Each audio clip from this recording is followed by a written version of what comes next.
Okay, we are live. Welcome everyone to OKSA Connects. OKSA Connects is our interview show where we help individuals who work with family, children, and youth in the state of Oklahoma get connected with thought leaders, Oklahoma resources, and advocates for youth who have lived experiences in the foster care system. Today with me is Emcee One, the award-winning famous Emcee One, and a good friend of mine. How are you doing, Emcee One? Hello, what up, man? All right, Thanks for so having me. no problem, no problem. Thanks for being on. Uh, we wanted to talk today about creativity and centering the experiences of young people who are Indigenous, especially here in the state of Oklahoma. Um, but first, let folks know who you are a little bit. So Emcee One is a DJ, a member of the Osage and Potawatomi Nations of Oklahoma, a youth advocate, and a national speaker. Been doing that work for a long time. You're currently an official DJ for Nike N7, the international DJ tour support for Taboo. Some of you may know that that's part of the Black Eyed Peas. MTV Music Video Award winner, which is congratulations on that, by the way, a member of the newly formed group, #Mag7, CEO of One Entertainment, Inc., and co-founder of an outreach program called One Chance Leadership. Marcus, or otherwise known as Emcee One, has served with many youth and youth organizations nationally as the executive council member for the United Nations Indian Tribal Youth. He has facilitated workshops for National Congress of American Indians, NIEA, ACES, multicultural centers, detention centers, and public schools. He works with American Indigenous business leaders, Native Wellness Institute, I Lead, Unity Inc., several SAMHSA grantees, and the White House initiative known as Generation Indigenous. And if that wasn't enough, Emcee One also is the house DJ for the Oklahoma City Thunder. You are a busy, busy person, Emcee. Wow, hearing it like that, my man. Dang, thanks for reading that. That's crazy. I never hear that. That's crazy. How do you find time to do all those things? You know what? Oh man. So it's definitely something that takes intentionality. I'd like to say, I have this, this formula, and what I do is, from here to here, I do this. It's one of the areas that I struggle in the most is, and I might talk about here in a little bit with your questions, but the administrative lane is so tough for me. And that's part of the time, making sure pre-pandemic, I had a rhythm. Building what I do over 25 years, you start to form a rhythm of when you have time you can kind of guesstimate what it's going to take between here and there. You don't work by the hour, you work by deliverable. So as long as you meet your deliverable on the right time at the right place, then you're good. So you can kind of forecast, yeah, I can get that done by that time. Post COVID, massive disruption, not just me, like, globally. So that's been a new muscle having to form of how long to anticipate, to time the juggle, right? So it becomes down to prioritizing. So I prioritize, you make the main thing, and then do your best from there. Yeah. I find that a lot of folks who I know who are creative people and who put a lot of their work is based around creativity, have a lot of pots in the fire, as it were. And I want to talk a little bit more about creativity, but first I want to kind of circle back to kind of your experience as someone who is working around raising kind of the experiences of Indigenous youth. So can you tell us a little bit more about kind of some of the work you do to kind of raise up Native or Indigenous youth? Man, appreciate it. And if I haven't said it here live, I know earlier we talked, thanks for having me on, man. And so I'm real hyped up to be in this position to speak about some of these, topics. I do want to put a little disclaimer out there just in case I forget later. When we talk about the tribes, no one person can address the whole entirety of all the tribes. There's over 500 different tribes. They all have their own ways. They all have their own diversities. And there are some places where we come in similarity. And so when we do speak at some point about some of the different things in Indigenous America, I want to make sure that the disclaimer's out there that I'm not speaking necessarily for all We'll speak to some commonalities at some points, but there's no one person that can speak for all the different tribes. We'd want to go tribe specific at that point. But with regards to your question about working with Indigenous youth, man, so I used to work with a mentorship program actually called Eagle Ridge. It was multicultural, it was out of Oklahoma City. And I was in that line of work at the same time as doing entertainment work. So co-facilitations in classrooms, helping the lead trainer, and then going to courses alongside of the trainers to get more content on how they would facilitate and work with youth. And I was just out of high school myself and in college age. So this was all, I was relatively young. So when I would say something in a classroom, they saw me more like a peer than they saw the trainers. So at the same time as that was happening, I came across a couple of different youth organizations that served Indigenous youth. Unity was one of them, United National Indian Tribal Youth. And it was in that incubation place where they gave the space to really drill down deep personally on your skill set when it comes to facilitation, when it comes to conferences and how the protocols are there. And they just kind of baptize you by fire. Here's a bio, introduce this guy, and it's a PhD guy, and you're young and you're like, okay, ladies and gentlemen, next up we have, and you get familiar with some of that. Over the course of time, this became a lane where not only was I facilitating, we were meeting some deep need. And so when you see light bulbs start to flicker, that's what I'm in it for. I'm in it for, I call them eyebrow crunches. That's where this young person, they might fold their arms, they might have their hood up, they might have their earbuds in, might pull an earbud out, and they scrunch their eyebrows together like this, and they're thinking about life differently for the first time. Kind of light bulbs flickering for whatever it is for them, right? And it's flickering, and they're like, man, I never thought of it like that before. That being a catalyst and in that process, being part of that is, I mean, that's almost, if I can say addictive in a good way, that's why I do what I do. Right. Yeah. I think that's so powerful to be in that place in time where you're in front of a young person when they're at those kind of critical moments in their life. Yeah. Speaking of those critical moments, and I really wanted to kind of, while I have you with me, kind of really center in on those experiences of Indigenous youth and kind of, especially since you're right in kind of the heartbeat, doing so much work with young people. And so I wanted to hear from you, at least in your opinion, kind of what are some of the issues that Indigenous youth are facing right now that we should all be aware of? One of here's what's crazy. Hopefully I can remember this. I didn't write this down, but so if you would have asked us, if you would have been in a conference setting, whether it was with Indigenous youth or non-Indigenous youth, and you were to say, what do Native young people face today? What do they face? Usually when I'm asking them and when I'm asking non-Natives, we get answers like, diabetes, drug use, alcoholism, poverty, not access to healthcare, right? If you were to rewind time, maybe a decade or two ago, there was only 2 accredited tribal colleges. But today, there's almost 40. So if you ask today, what are tribal youth facing? They're facing the opportunity to be educated. They're facing the opportunity to be sober. They're facing the opportunity to be a generation changer or benefit. So when the question's asked, what do they face? First of all, it's determined by which way you're facing. So are you facing, so it's real important for me that I frame it in the fact that not everything is doom and gloom.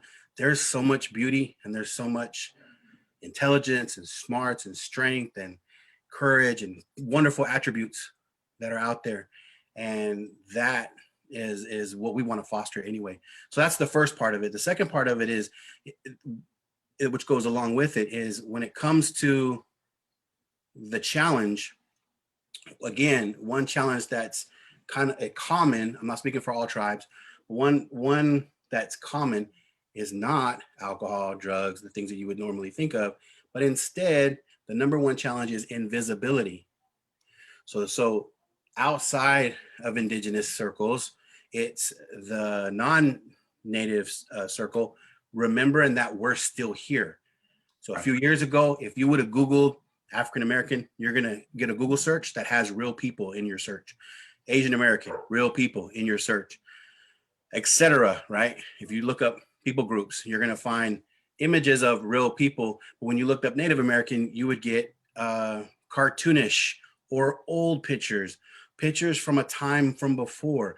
You wouldn't get a real, and you get mascots, which Yeah. were furthering this narrative that we're not here anymore, that we're only here in history books, and we're only here in that history month when we think about the past. Right. Or perhaps as a people, you're one dimensional, right? Because of the Correct. mascot and this caricature. Absolutely. Yes. So that's when you say the challenge is in representation, to remind not just the young person that's indigenous, but the non-native person, to say we're still here today, real people. And now if, and you know what, we've been making headway, because now if you do that Google search, you'll begin to see sprinkled in there, Taika Waititi. You'll see Wes Studi with his Oscar. You'll start to see, and I'm not saying that you have to have success or fame. I'm just saying that you'll see a person that exists today in today's life. And so the first challenge, in my opinion, is this battle against invisibility. When I'm talking to a non-native about missing, murdered indigenous people, I've had them ask me, oh man, I forgot kind of that you were still here. What's a reservation? Who lives there? How's that work? Like that, there's so much before you can get to a need or something you might want to push on a policy level. They have to first be reminded that we're still here. So invisibility was the short answer to your question. I took the long Yeah. route. And I imagine some of the impacts of that when you are invisible is maybe we're not always remembering to invite folks to the table. Woo. You don't remember they're there, right? Or we're making policies or plans about programming in the case of Oklahoma youth work, and maybe not all, and maybe the indigenous side of things might be sometimes an afterthought Right. or second thought as opposed For to, sure. And yeah. I've noticed personally a slight uptick and change in that, where we're included in, like, let's say the news, when they're mentioning other people groups, they'll say indigenous Americans or Native people. I've been hearing more of us in this last news cycle recently of going, oh, they threw us in the mix, at least, so we're not invisible now. Like we're slowly starting to chip away at that invisibility. We got a long way to go, but that's, if you ask me, that's one of the challenges. Because like you said, the seat at the table is important. There's someone who said once, if you're not at the table, you might be on the menu. I can't remember who said it, but I have this one youth. I'll name her name, Shailene Joseph, and she has her own youth program that she puts together. And one time we were talking about this, and she said, when it comes down to it, we'll build our own table, which I kind of like that young perspective, right? We want that seat at the table, but if not, we'll build our own table. Yeah, I like that attitude. Well, I want to ask you about support, and it's interesting you brought up this idea of kind of two-facing, right? So internal support, external support, meaning internal, inside the tribe, outside the tribe. First, I want to throw a couple of statistics to you. This comes from the Indigenous Future Survey report from Illumination, particularly with young people. 87% of young people that were interviewed, which was about 1,100 young folks who identify as Indigenous, said that Americans do not care about me. And then on top of that, another statistic that kind of stuck out to me was that 96% of participants said that they do not trust the US government to make good decisions about issues that Native communities face, and 91% said they don't trust their local and state governments to make good decisions about issues Native communities face.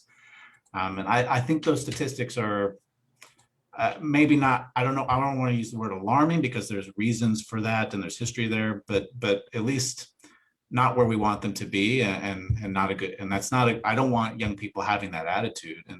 And so if you are, and And the interesting thing to me is, as someone who helps support a state government in services for young people, how do we start shifting so that we're more viewed as a resource or as a support, as opposed to something that's should be avoided or isn't worth the time and trouble? First of all, you bringing it up, kudos, because most people don't take the time to do the research on that part of it. So that's, props to you for your alliedness in that, man. Uh, it goes back to being represented, but more than being represented, when it comes to outside the group, assisting inside the group, it's them making sure that they've been willing to do what you did. And that's, go look at who you're. Okay, look, if you're any kind of company and you're trying to do any kind of thing for any kind of people, you do market research. You find out who it is you're doing this for. And so when you're not included in that conversation or in that line of thought, then those services don't get created for you. And then that builds over time a non-trust.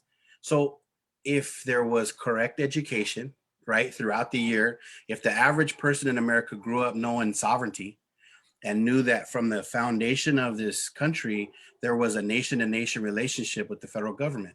That's what sovereignty means. That we have certain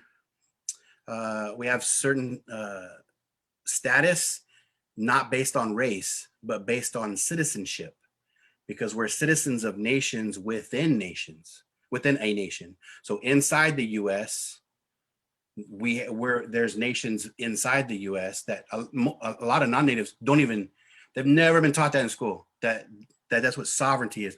That we have a quasi-sovereign relationship with the federal government in various capacities, from tribe to tribe. That's going to be a lot stronger of a sovereign connection, maybe out in the plains, as opposed to Oklahoma, who has a lot of contacts with the state. So when you have the state and the tribe and the federal government, it's saying that we have say, right? So if Oklahoma can say something, we have say too, because we're sovereign. Oklahoma can't just say what it wants to. There was a recent court case where the federal government said, oh yeah, Oklahoma, you were wrong. This land is supposed to be under this jurisdiction. So this threw everyone's Facebook crazy, right? Everyone's in Facebook, oh my God, blah, blah, blah, because they were never educated on something as just as one topic of sovereignty. So if you take just that one thing, I'm not talking about genocide, I'm not talking about all of that's important as well, but just take the topic of sovereignty, correctly taught, correctly educated, would then begin to have people understand and put us in a right framework for when it comes time to create policy. Because we can file them more correctly because we've done the research. Why are 90% figuring like they're a little gun shy when it comes to the government? Well, did you know about smallpox blankets handed by the government to tribes infested with smallpox? There's a history there, right? So I wouldn't have to belabor, that part of it, but that understanding helps non-natives then come to the table with a sense of humility, not an aggression. They can instead go, okay, I understand now. Now we can seek to find a solution. If you haven't done that first part, it's going to be really hard for you to find a solution, because you're always going to be in this mystery land of what are we supposed to do? I'm not sure why or how, till I first put myself in their shoes and said, okay, what is it? Why is that like that? And then we can help address it. Wow, that's good stuff. I want to kind of think now down to the more individual level. So we kind of I talk a lot about hope science and kind of raising hope for folks. It's something that we're doing here at the University of Oklahoma a lot, and we talk about a lot. Hope science? Yeah, the science of hope. And the premise is that hope happens when individuals have a will and a way to meet their goals, right? And so I have the mental energy to achieve my goals. I have willpower, right? Motivation. And I also have a pathway to get to that goal, right? And they're identified. And when those two things come together, and I see that and I perceive that I'm going to start achieving my goals, my hope goes up and I start to feel more hopeful about the future. And when I see statistics like, 87% not feeling good, there's another statistic in that same study that said that only 35% of Indigenous folks who were interviewed felt hopeful about the country and where it's going. My question would be, for a youth worker, for a foster parent, for a youth care provider, for a consultant and trainer like myself, what can I do at the kind of personal level to kind of help someone who identifies as an Indigenous youth kind of find that pathway and that willpower so that they start to feel more hopeful about their future? Right. I mean, I don't know that there's a formula, obviously. I mean, you know that. I mean, you and I both Yeah, talked about this before. couple ideas. But the first thing that comes to mind, that if I was in that position, then what I would want to do is if possible to know tribe specific. What tribe is this young person from? And then I would try to expose culture so that there is an avenue of something from that is tangible, so that they have access back to this culture. That's the first and foremost thing that I would try to make accessible. Yeah. Um, I used to be a probation officer in Utah, and I worked with a lot of Somali and Sudanese young people. And a similar conversation came up of like, how do I locate a cultural guide for this young Mhm. person from their own Right. group or their own culture? It sounds like you're saying something very similar.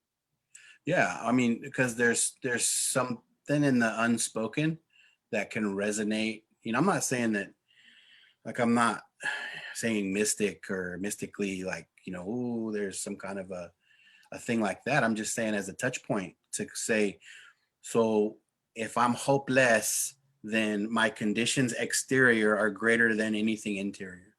So if I have what you and I, what people in regular society do, whatever, is we touch point things in our culture that then remind us of, our self over that condition. So if you have a larger accessibility that you can provide for that young person, not just the mall or music or movies or pop culture.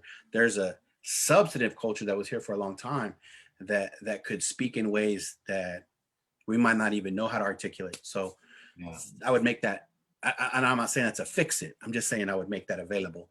And then from there, it's just about finding out, that young person, because again, there's not a one fix all for all tribes, for all Of native. course. So, and again, I know you know that we've talked before about that, but first thing I would do is make culture emphasis and tribe specific by authentic tribal, take them to their place, look up on that, read up on that, exposure.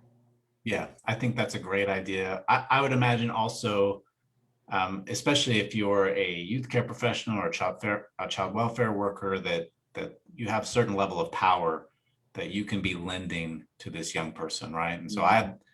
I maybe just showing up with that power and just saying, hey, if to help, if you're feeling like you can't find a pathway to this goal, maybe you could borrow some of my power to get there. What do you think about that? Well, for sure, some things are universal. Some things are just human.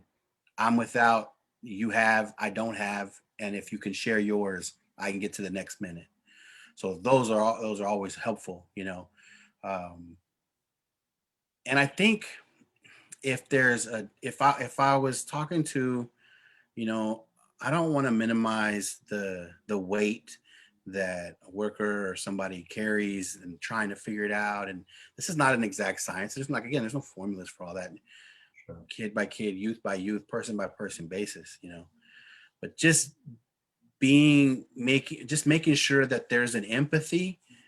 It's that old school phrase that say they don't care what you know until they know that you care, kind of a thing. Yeah. That's got to be, when I say make the culture accessible, I mean because you care. Yeah. So the caring, it was understood that there's this caring first that says it's not about me.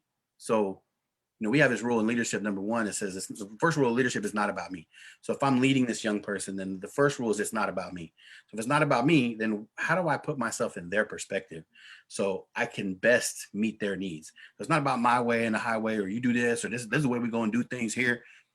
It's more if I could get the framework of what's going on. I don't have it. Again, I don't have it all figured out. But like my son, I only have one, so there's that. But I can imagine coming at someone who already sees authority, like 91% don't trust them. Coming at them with an authoritarian mindset is really not just, it's not just good for, I mean, that's not generally good practice for any adolescent, but I imagine that's very triggering if you're someone who identifies as indigenous and you have this history, both personally and historically with oral tradition in your family, that any person with that level of authority coming at you that way would really damage that relationship in a big way, as opposed to like you're getting at that expression of compassion. Compassion is key. Lead with love, because if everything's already been taken and then you then take whatever power is left, it's still the process of taking. Even though you're trying to give, but you want to stay focused on is what I'm giving receivable? So how do you know if it's receivable or not? You got to put yourself in the perspective of the receiver, not the giver, but the receiver. Is this going to work for the receiver? I don't know. Sorry, it just hit my mind. But I approach conference world the same way, and this analogy might play in the sense that one time I was in the hotel room and the shower curtain was put on backwards to where when you close it, the water comes out, right? If you're in the shower, you can't get one of those little seals down there, because it's hooked the wrong way. The shower curtain was hung from the hanger's perspective, not the user's perspective. The user in the shower, it didn't work.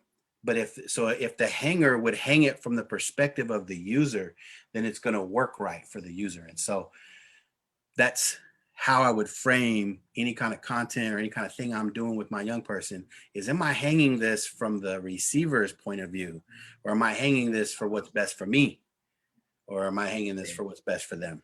Yep. I get that. That's great. Well, thanks for all that, Emcee One. And I want to shift gears a little bit. In addition to your youth work, there's this other side of you. And one of the other reasons I wanted to ask you on was because I'm highly interested in kind of the science and power of creativity. And you're a DJ, you're a musician, you have designed all sorts of events and activities. You've acted, if I recall, right? Wow. You're acting, if I remember, you're an actor. And even when we started, you talking about how your ability to pivot and shift gears to adjust to someone who used to travel all over the place, all around the country and the world, and now you're doing, like the rest of us in the pandemic times, had to shift your work differently. It just reminds me kind of when I think about creativity, I think about Emcee One a lot. And to me, creativity equals problem solving, right? Like folks who are creative are problem solvers. They see the world maybe a little bit differently, and they're able to kind of transcend traditional ideas and come up with brand new interpretations of things, brand new ways of doing things. And when I think about it from that more me as a psychologist, from that more of that psychological standpoint of what's behind creativity, right? I've often seen it as a way to kind of help young people, again, find those pathways, re-goal when necessary, access their own kind of internal willpower and mental energy, right? And so first, let's just kick it off by let me ask you, how has creativity kind of impacted your life, your work? How did you begin your creative journey? Wow. Okay. So, man, first of all, I felt like, I acknowledge creator of where creation came, my creativity came from, but that's just my own personal, props to where creativity in my mind came from. But twofold on this, if you don't mind. And and feel free to like zero in if I leave something out, or if there's somewhere you need to go drill down a little further on. But creativity, man, first of all, thank you for those words you said. That I appreciate that. When you was hearing you say that, I was like, dang. For me, the creative juices or the creative flow, there's a professional side to that and a personal side to that. So there's a personal side to creativity where creativity is very helpful for me to get to the next minute. So there were certain times with hopelessness or despair or challenging or depression, whatever, that there's sometimes, man, just need something to take the space to get me to those next few minutes, you know? And so like I started like writing stuff, whether it was poetry or whatever. I would start just scribbling. You know what I'm saying? Just Yeah. all these little books would start to fill up, you know? And I would draw. I wonder if I might got an example right here. Hold on, let me see. Yeah, so like this is nothing. I got a better book around here somewhere, but so like this is nothing, right? Wow. The scribbles, that's zero. That's trash. That's really nothing. But for me, the time it took for me to just draw lines on and then later go in and shade some stuff got me to the next few minutes. And then like, and I'm not saying this is art. This is just creativity. One time I just let the pen just kind of just, I mean, for someone that's an art person, you're like, you know, I don't know what that is, but it's not meant to be something for someone else. This is meant for me just to have an outlet. This is Yeah. my anti-drug. This is my hope space where I can fill those minutes. And oh dang. Okay, so like this. Ah, there Dang. What year was that? you go. For folks who don't know, do you want to tell them what that is? 2001. So that ended up becoming my logo. Yeah. Oh. Boom. And the logo is an O. This is an N. Wait, yeah, this is an N, and this is an E. So it's a 1, but it's not a 1.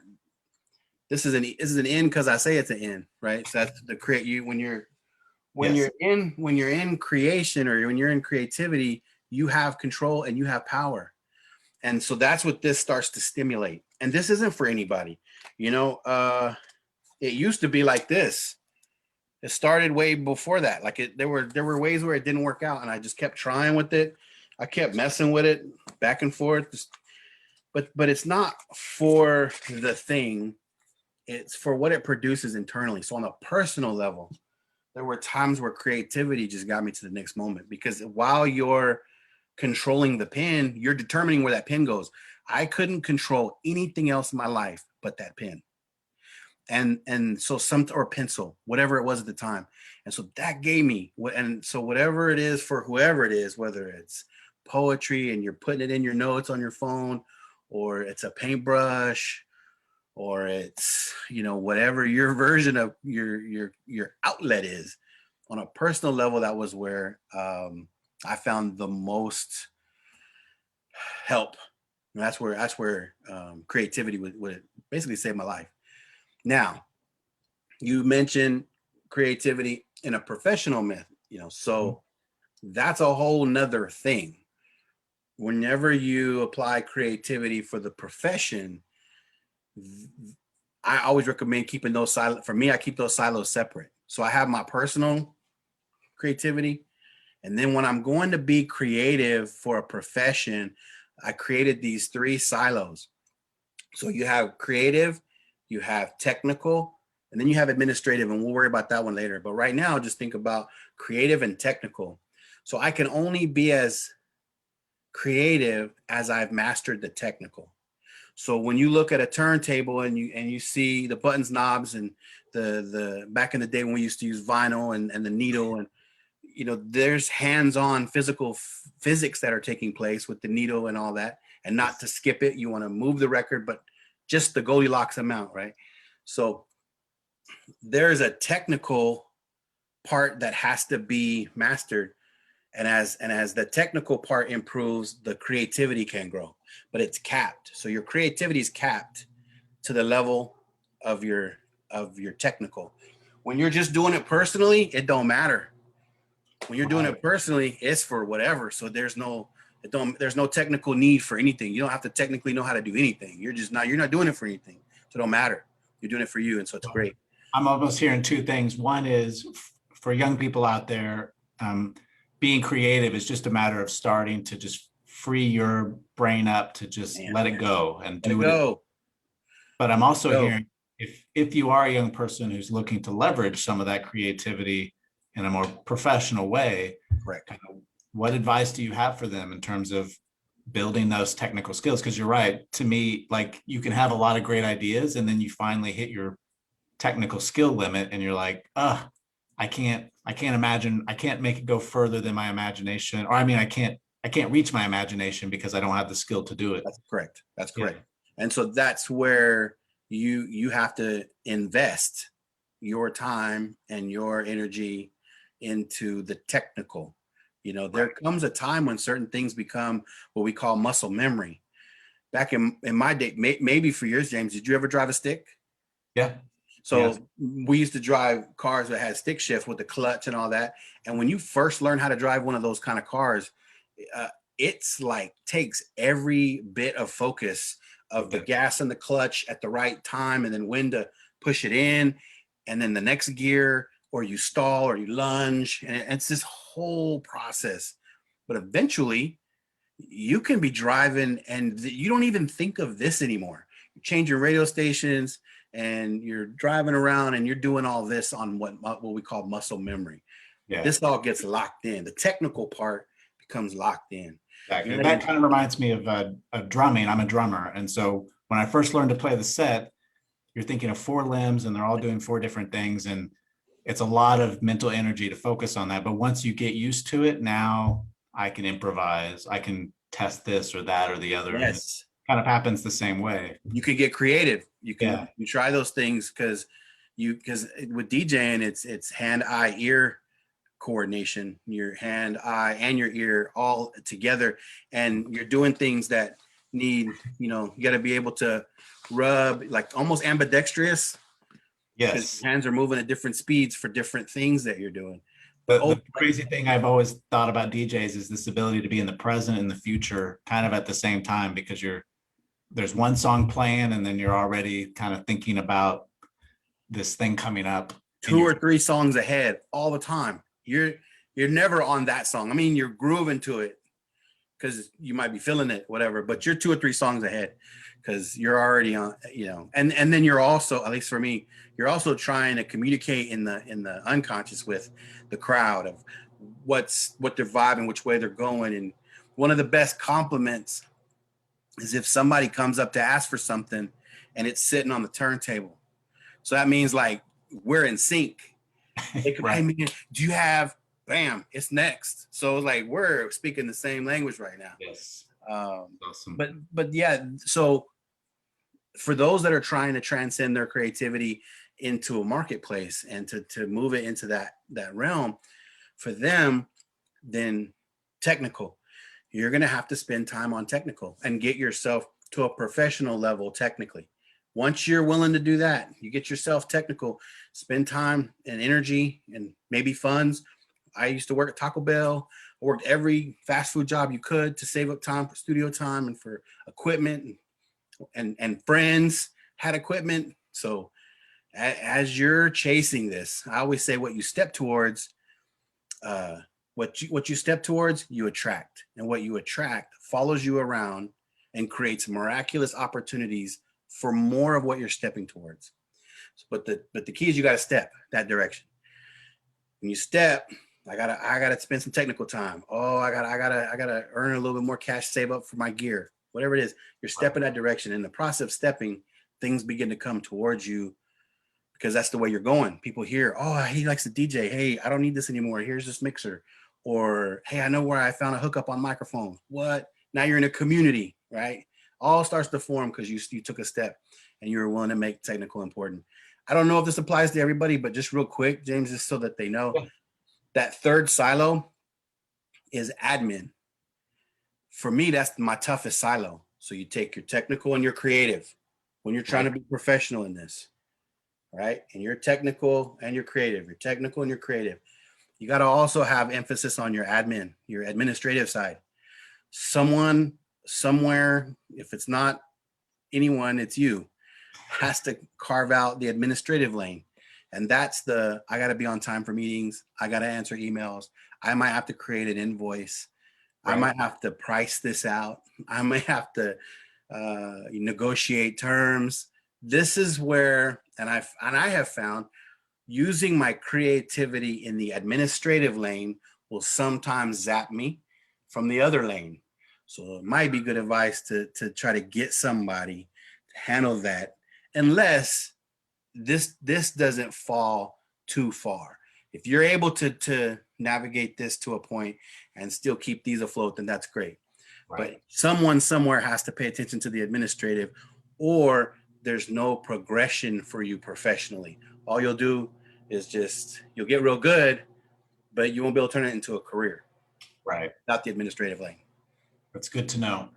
I find even if you don't turn it into something professional, like I said, I'm a musician myself and I don't do it professionally, but what I have found is that all that time and energy spent getting comfortable with prototyping and getting okay with messing things up and being comfortable in that chaos, the ability to kind of imagine a goal and imagine a way to get to that goal and then shifting gears quickly.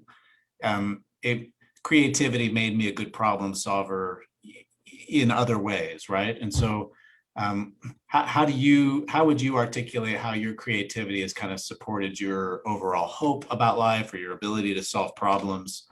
And how could a young person kind of take advantage? What could a young person do to kind of improve their problem solving skills through the use of creativity? I think the first thing it does is it gives you confidence. When I have control over that pen, I'm the master. I'm in the driver's seat. Yeah. And so I get to dictate terms. I might not get to dictate terms anywhere else. And if I can dictate terms on that page or with that brush or in my notes on my phone, I get to be the one in charge of what gets written and said there. It's almost like a short-term goal, isn't it? It's like, I'm going to complete this page and then complete it. Yep. Yeah. And those are small little, so you mentioned Taboo from the Black Eyed Peas. One of the things we talked about just the other day was, he said, sometimes it's more important to stack up small W's than have a big L. So it's okay to have just to put these little short W's together, just to get these little short wins. Just put these little W's together. They don't have to be this big, huge, oh man, I'm gonna do that. I'm gonna do the arena and I'm gonna be the biggest whatever since sliced bread. Nope. You know what? I'm just gonna finish this page. You know what? I'm just gonna shade in 2 more of these. Whatever it is, that just gets you what you're building is confidence in yourself, that you have a bit of power and that you have a bit of say and that you have control over you. Because at the end of the day, that's the only thing you can control is you. Yeah, that's almost exactly hope science in a nutshell, which is every one of those small W's creates hope and hope creates more hope. And so, yeah, I think that's great advice for folks who are working with young people is don't think about things like, what am I going to do in 10 years? What am I going to do in 5 years? Just kind of think about what am I going to do this week? What am I going to do today? Yes. Right. To get a little bit closer or to get creative about how I'm going to kind of find a pathway to where I'm trying to get. I think that's great. Oh. Well, in the last few minutes we have left, Emcee, tell us a little bit about what kind of projects you're working on right now, if folks want to follow what you're doing. Whew. So you mentioned earlier at the top, transition.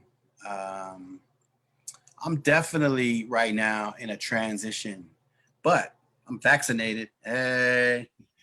So I'm all coming together. I'm in the group trying to get back at work. You know what I mean? I'm trying to get back to life here. So what I'm working, I mean, so I'm currently DJing for the Oklahoma City Thunder. We carved out a very what we call our experiment. So they're not open to fans. So I play shoot around for the players, both teams, and then I play their run out, and then I'm in charge of all timeouts and quarter breaks, halftime, etc. So that we can build this little lane out. I'm doing that, and then I'm still available with conferences, but I've turned that into virtual. Yes. So I'm doing a lot of video projects. So what turns out I'm a content provider, not just a DJ, but we're providing content. And then I had to retool how I'm framing content. Content still needs to get delivered. Even though it was in a pandemic and people were getting content, it turned out even better because I don't think I have my phone on me, but this is the way people get content anyway. Yes. Is through here. So really, if anything, learning this was beneficial for me. So I would say keep up with my Instagram. I don't know if you can, it's how my name is spelled right there. I'll put it how you can find me. And then this is, and we'll make sure all this stuff gets posted on our Facebook page and everything else so people can find you for sure. and so that's what I'm doing professionally. That's what I'm doing for, I'm DJing. I'm still content provider, still working with a lot of orgs behind the scene as far as their content and how to implement it going forward into 2021, 22. And then I have a nonprofit where I'm trying to shift some of the community outreach that I was doing so that it's not costing the community. It would be underwritten so that we could go into some of these communities at no or low cost to the community. So, but that's all on. So I have oneentertainment.com and I have oneentertainment.org. The .org is the nonprofit. Awesome. And it's entertainment, INNER, entertainment. Yes. So it's entertainment with the inner in mind. Side. Yes. Awesome. Well, and in addition to that, one more project that you're involved in that I am a fan of is you'll be helping us out with our annual Oklahoma Teen Conference. This year, we're doing a virtual one on June 15th through the 17th, and Emcee One will be there, thankfully, with us through that whole process, kind of providing content as well as doing DJing. And we really and being available. I'll be there, so we'll be able to jump down in the hopefully be able to jump down in the chats and that's right. Connect. All right. So if you want to stay in touch with Emcee One, you can follow him at Emcee One on Instagram or follow his nonprofit One Entertainment. That's inner like inside. And if you are a young person or an adult who knows a young person who is in the foster care system that will be attending Oklahoma Teen Conference, you can talk to Emcee One at the conference June 15th through the 17th. Emcee, it was so great to chat with you about centering the experiences of Indigenous youth and learning about how to kind of focus our creativity to build our hope. It's been lovely talking with you, and thank you so much for being here and agreeing to do this with us. It's truly my honor, my privilege. I appreciate you, my man. We got our own brotherhood beyond all this, but right. I'm just thankful. When you step towards, you attract it, and I step towards hope, and I attract the same kind of people that also believe in hope. And so I appreciate what you do, my man. Thank you so much. Thank you so much. All right, take care, everyone.